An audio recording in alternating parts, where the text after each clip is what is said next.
Christian Oliver from the Barnes firm to discuss the omnipresence of self-driving vehicles on the road today. Christian, thanks again for joining us on Main Street Living. Good morning.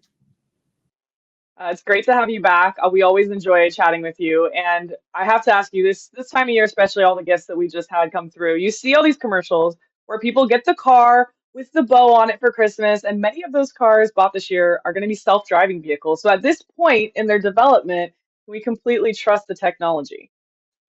Great question. And, the advancements of technology have been quite impressive. What these cars can do is really quite unbelievable. However, no technology is infallible, and a lot of us still do have some questions as to how trustworthy the technology can be.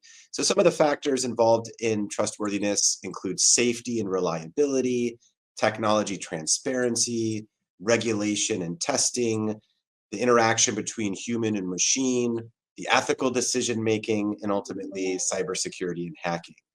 According to a recent study by AAA, early trust issues still exist, with 77% of responders still reporting they would be hesitant to get behind a fully self-autonomous vehicle.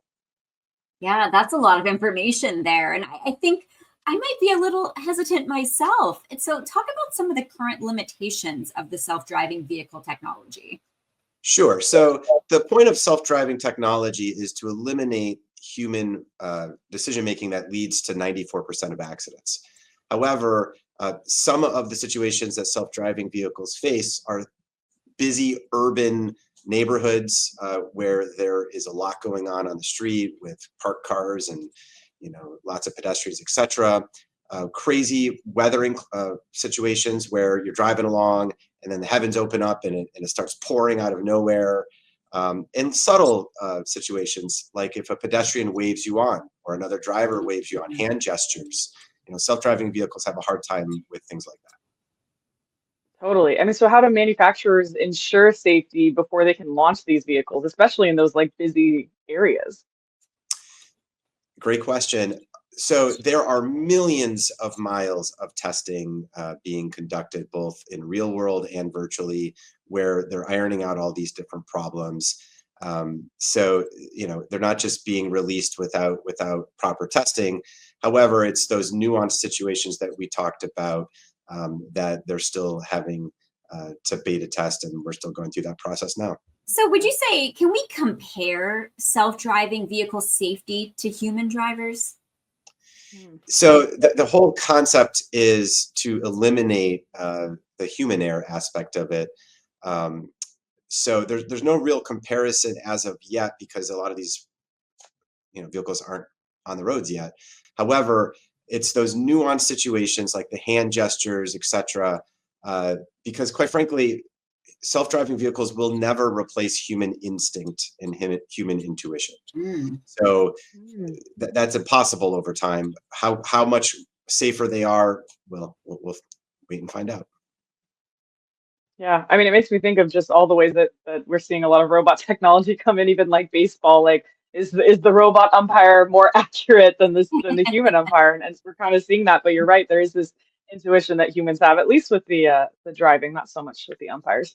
Does a human need to be behind the wheel for these things? We've talked about this. Like, they need to be able to touch the wheel once in a while. What do you think? Sure. So it depends on the level of automation. Different vehicles are still not fully automated, and so you need a human to drive the car. But even those fully autonomous vehicles that are on our road today still by law require a human behind the wheel. So we're not quite where you can take a nap in the backseat and let the car drive for you yet. That's not legal in any of the states. Oh my goodness. I don't think I'd be able to take a nap in the back seat without somebody behind the wheel. And will laws require a human in self-driving vehicles indefinitely, or do you think that'll change? Well, what I just said is actually not completely true, because in some of our cities here in California, they do have driverless taxis.